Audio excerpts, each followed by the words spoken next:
Hey everyone, welcome to D News. I'm Laci Green. You don't sound super sure about that. Well, to be honest, I'm not really sure of anything in life right now. Huh.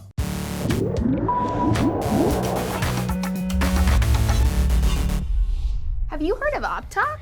You mean when people raise the intonation of their voice at the end of a sentence? Yeah, the tone you use when you're asking a question, or when you're unsure of yourself, or maybe you're trying to be nice. Oh yeah, I've heard of Uptalk. It's sweeping the nation, ladies and gentlemen. Yeah, that's right, and it's not just limited to Valley Girls, despite popular belief. Sociologists have found that Uptalk is pretty common amongst both men and women. But men and women use Uptalk in very different ways. So these researchers analyzed over 5,000 verbal responses from men and women on 100 episodes of Jeopardy. Which is an interesting sample pool, but I'm gonna roll with it. I love it, I think it's awesome. So the researchers found that overall, men and women use Uptalk about 37% of the time. And as you might expect, people were more likely to have used Uptalk when they got a question wrong, because Uptalk is something that's often used when you're unsure of yourself. In this case, when people knew that there was a good chance that they were about to mess up in front of Alex Trebek, which I have had that nightmare. Terrifying. So flip that around, and a quarter of men use Uptalk even when they were correct, while half of women did so. So this means that women used an unsure, self-questioning tone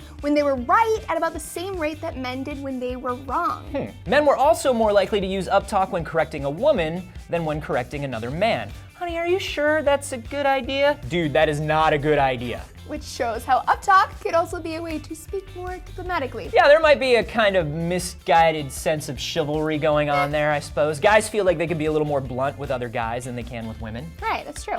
The researchers also found that the more successful a man became on the show, the less likely he was to use Uptalk, while the more successful a woman was on the show, the more likely she was to use Uptalk. The lead scientist believes that this gender divide in how we speak happens because women tend to feel like they should downplay their success, while men are encouraged to own it. Right, and I have definitely noticed this. I've seen people who get mad when a woman who's successful isn't apologetic. They have all sorts of names for the boss ladies who own it.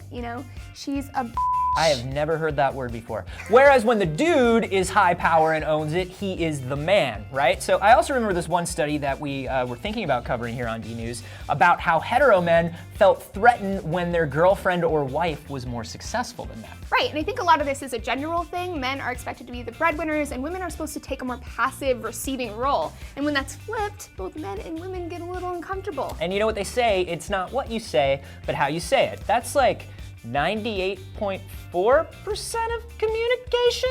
Yeah, approximately. So now that you are paying attention to Uptalk, you'll be able to pick up on those subtle cues people are sending you when they speak. One step closer to mind reading. Thanks, science. And thank you for joining us on D News, folks. We will see you again soon. Bye. Subscribe.